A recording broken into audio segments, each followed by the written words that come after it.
గురుగారు శ్రీ రామకృష్ణ గురుదేవుల వారు మీకు ఎన్నో సందేశాలు వారి యొక్క జ్ఞానాన్ని సూక్ష్మ రూపంలో మీకు అందిస్తూనే ఉంటారు హాస్టల్గా వచ్చి ఎప్పటికప్పుడు. అయితే వారు ఈ మధ్యకాలంలో మీకు ఇచ్చిన సందేశాలు ఏంటి, అలాగే మీరు ఎందుకు త్వరలోనే దుబాయ్ వెళ్ళబోతున్నారు, అక్కడ ఏమి జ్ఞానాన్ని వారందరికీ అందించాలనుకుంటున్నారు కాస్త తెలియజేయండి. మారుల రామకృష్ణ గారు అనగానే అందరి గురువుల్లాగా కాదు, ఆయన అఖండ గురుసత్తా జ్ఞానాన్ని పొందిన మహాగురువు. అదే సూర్య విజ్ఞానం. సూర్యునిలో 7 కిరణాలు ఎలా ఉన్నాయో 7 జంటల 7 ఆర్గనైజేషన్స్ యొక్క జ్ఞానాన్ని ఆయన అందుకొని లోకానికి అందించారు. అందుకని నన్ను కూడా ఆయనతో అనుబంధంతో 10 సంవత్సరాలు అవుతోంది. ఆయన అనేక చోట్లకి పంపిస్తూ ఉంటారు. ఈ మధ్యకాలంలో అరవిందో పాండిచేరి, రమణ మహర్షి అరుణాచలం, కంచి కామాక్షి అమ్మవారికి, ఈ 3 చోట్లకి కొంత రహస్య విద్యని తెలుసుకోవడం కోసం గతంలో కూడా పాండిచేరి వెళ్ళడం జరిగింది. అప్పుడు ఆయన అరవిందో మహర్షి రాసినటువంటి సావిత్రి గురించి కానీ ఇంటిగ్రల్ యోగా గురించి కానీ అప్పుడు తెలుసుకున్నాము. దాన్ని పుస్తకంగా కూడా రాశాను సావిత్రి అనే గ్రంథంలో. ఆయన ఎక్కడికి వెళ్ళమంటే అక్కడికి వెళ్తూ ఉంటాం. మన వేదాలు ఏవైతే ప్రామాణికమైన ఋగ్వేద, యజుర్వేద, సామవేద, అథర్వణ వేదాలే మూలం మన విజ్ఞానానికి అంతటికీ కూడా. కానీ అది ఈ కాలంలో ఉన్నటువంటి వాళ్ళు దాన్ని గ్రహించటం లేదు, గ్రహించలేకపోతున్నారు. సంస్కృతంలో ఉంది, అందుకని మంత్రాల్లో ఉంది ఋగ్వేదం పర్టికులర్గా. కానీ అందులో ఉన్నటువంటి విషయాల్ని ఈ సృష్టి, స్థితి, లయ, తిరోధాన, బమన అనేటువంటి, అంటే బయట సృష్టి ఎలా జరిగింది, మన మానవ సృష్టి కూడా ఎలా జరిగింది అనేటువంటి రహస్యాన్ని హ్యూమన్ బ్రెయిన్ అనేటువంటి గ్రంథం ద్వారా, తర్వాత రెండోది the science and purpose of life అనేవి 2 పుస్తకాలు కూడా ఇప్పుడు కాదు, మొదటిదేమో 2019లో విడుదలైంది. ఈ హ్యూమన్ బ్రెయిన్ అనేటువంటిది 5 సంవత్సరాలు అయింది. 2020లో అగస్త్యుల వారు ఈ ఋగ్వేదాన్ని ఈ కాలానికి అనుగుణమైన ఋగ్వేదం అని చెప్పేశారు ఆయన. మహావతార్ బాబాజీ కూడా దానికి సహకరించారు, బోగర్ పండితుడు కూడా దానికి సహకరించారు. ఈ కాలంలో చాలామందికి ఈ బ్రెయిన్కి సంబంధించినటువంటి రుగ్మతలు చాలా జరుగుతున్నాయి.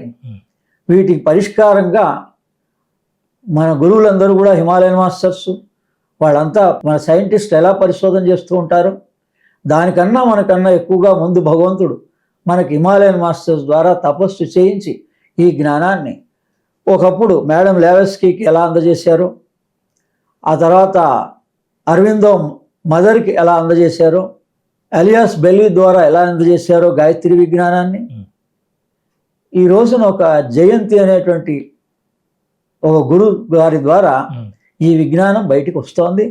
4 వేదాల యొక్క రహస్యం బయటకు వచ్చేసింది ఆల్రెడీ. అది తమిళంలో వచ్చింది, కానీ దాన్ని ఇంగ్లీష్లోకి మాత్రం ఈ 2 పుస్తకాలుగానే బయటకు వచ్చాయి. అందుకని నన్ను అక్కడికి ఆ రహస్య స్థావరం దగ్గరికి, ఆ ఉపాసన చేసేటువంటి చోటు దగ్గరికి నన్ను అనుమతించారు. నేను అక్కడ వెళ్ళి ధ్యానం చేశాను వాళ్ళ అనుమతితోటి. నేను ఈ విషయాలన్నీ వాళ్ళు కొంత వివరంగా చెప్పారు, నేను గ్రహించాను. అంటే ఈ అఖండ గురుసత్తా శక్తిని మీరు దుబాయ్ ఏదో విదేశాల్లో ఏ విధంగా అందించాలనుకుంటున్నారు, వారు ఇచ్చినది ఏంటండి? 3 మార్గాల్లో వాళ్ళు నాకు ఆదేశం ఇచ్చారు. ఒకటి, మన సాంప్రదాయ ప్రకారంగా మంత్రం, ఒక గురువు అంటే మంత్రం ఉపదేశం. అందులో ఏ మంత్రం ఈ కాలంలో బాగా పనిచేస్తుందంటే మహాలక్ష్మి మంత్రం. అందుకని ఆ మహాలక్ష్మి మంత్ర ధ్యానం. రెండోది, అందరికీ యావత్ ప్రపంచానికి ఇప్పుడు కొత్తగా టెక్నాలజీ స్పిరిచువాలిటీలో ఏంటి అని అంటే కర్మ ధ్యానం. కళలతో మన సమస్యల్ని పరిష్కరించుకోవడం ఎలా, ఆ కళలతో పరిష్కరించుకోవడం అనేటువంటిది మన ప్రారంధ కర్మల్ని ఎలా మనమే తెలుసుకోవచ్చు, మన ప్రారంధ కర్మల్ని ఎలా మనం నివారణ చేసుకోవచ్చు అనే విషయాలన్నీ కూడా ఉన్నాయి. ఎప్పుడు వెళ్తున్నారు గురుగారు మీరు? నాకు ఆహ్వానం పలికారు. దుబాయ్లో 21వ తారీఖు నుంచి 27 వరకు రిట్రీట్ ఉంది, ఈ నెలలో మార్చిలోనే. అక్కడ ఈ అఖండ గురుసత్తా యొక్క విజ్ఞానాన్ని 3 మార్గాల్లో వాళ్ళకు అనుకూలంగా వాళ్ళు ఏ మార్గంలో కావాలంటే ఆ మార్గంలో, మంత్ర మార్గంలో అంటే మంత్ర మార్గంలో, లేదు యావత్ ప్రపంచం తెలిసిన మహావతార్ బాబాజీ క్రియాయోగ ఓంకార సాధనా మార్గంలో అయితే దాంట్లో, లేదు కర్మ ధ్యానంగా కేవలం రాత్రిపూట మనం ఒక పద్ధతి ప్రకారంగా ఎలా ఆచరించుకొని మన ప్రారంధాలని నివారణ చేసుకోవచ్చు అనేది కర్మ ధ్యానం.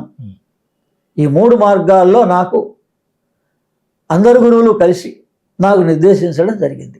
అంటే అక్కడికి ఎవరెవరు రావచ్చు? ఆల్రెడీ ముందు ఎవరైనా బుక్ చేసుకుని ఉన్నారా ఏంటండి?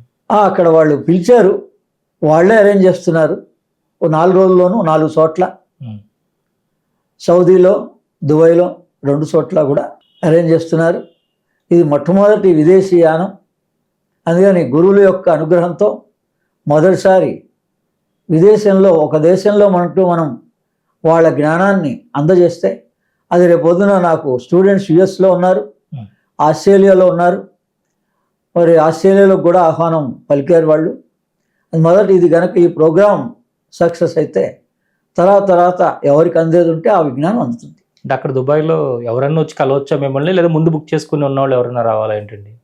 అక్కడ రామ్ కుమార్ అని ఉన్నారు, ఆయన్ని సంప్రదిస్తే మనం కలవచ్చు. అక్కడ ఎవరైనా కలవచ్చు. అక్కడ జాతి మత భేదం లేకుండా ఎవరైనా కలవచ్చు.